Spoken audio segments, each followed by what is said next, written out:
La guerra no es el problema, la inflación sí. Cuando estalla un conflicto político, especialmente uno centrado en Medio Oriente y en el que está involucrado Estados Unidos, la gente suele esperar grandes movimientos en los mercados, caídas fuertes en las bolsas, huida hacia activos refugio y un fuerte aumento en la volatilidad. Para frustración de muchos, a quienes les gustaría que los mercados reflejaran sus visiones del mundo, la historia muestra que rara vez los eventos políticos producen grandes movimientos en los precios de los activos.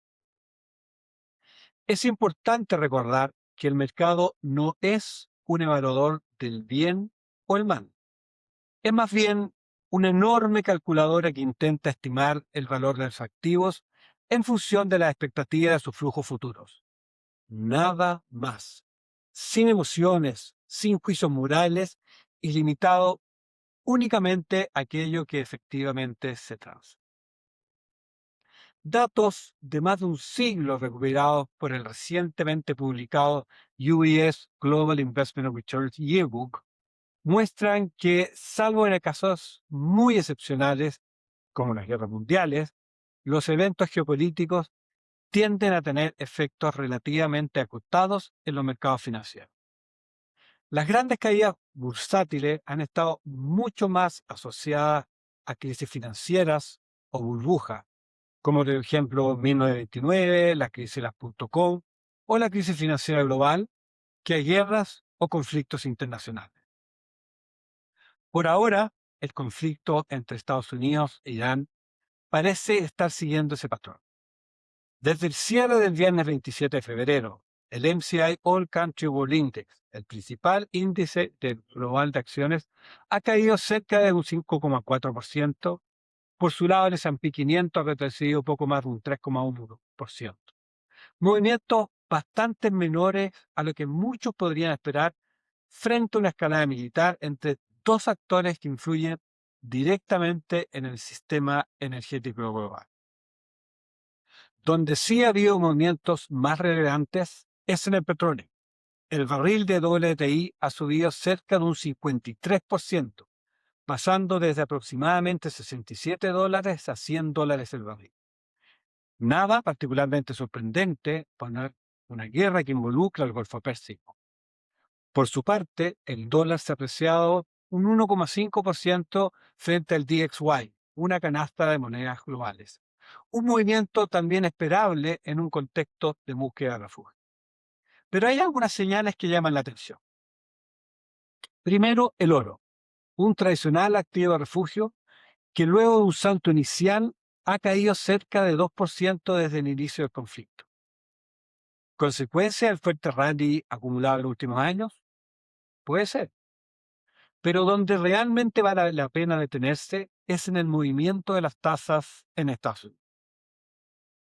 El Treasury a 10 años pasó de 3,94% a 4,14%, mientras el bono a 2 años subió de 3,38% a 3,6%.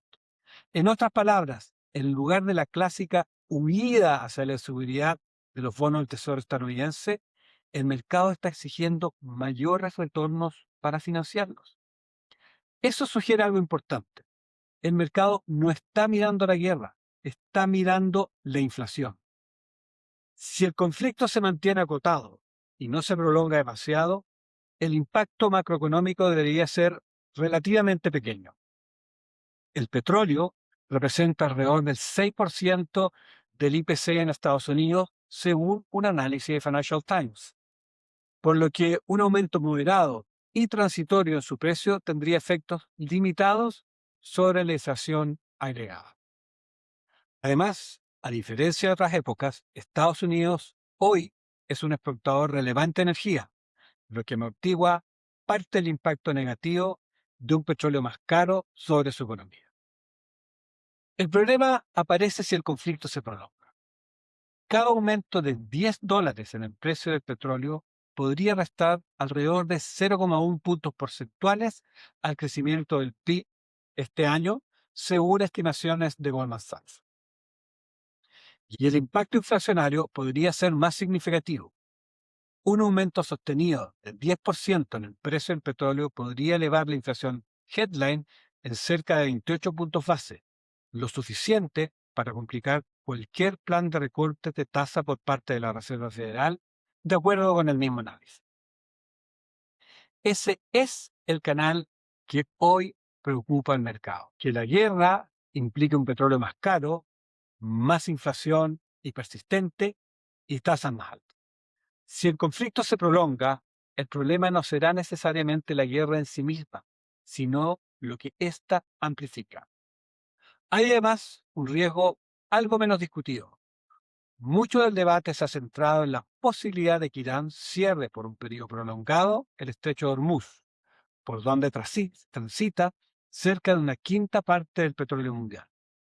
Pero algunos analistas sugieren que el verdadero riesgo podría ser otro: daños a la infraestructura petrolera de la región, lo que afectaría la oferta durante mucho más tiempo que un simple bloqueo del estrecho. Algo de eso hemos visto recientemente, aunque por ahora nada de gran magnitud. Un escenario de este tipo podría mantener el petróleo en niveles cercanos o superiores a los $100 por barril por varios meses, reavivando un problema que los bancos centrales pensaban haber dejado atrás: la combinación de inflación persistente y crecimiento debilitado. En otras palabras, esta inflación. Por ahora, aunque con dudas, los mercados parecen asumir que el conflicto será breve y contenido.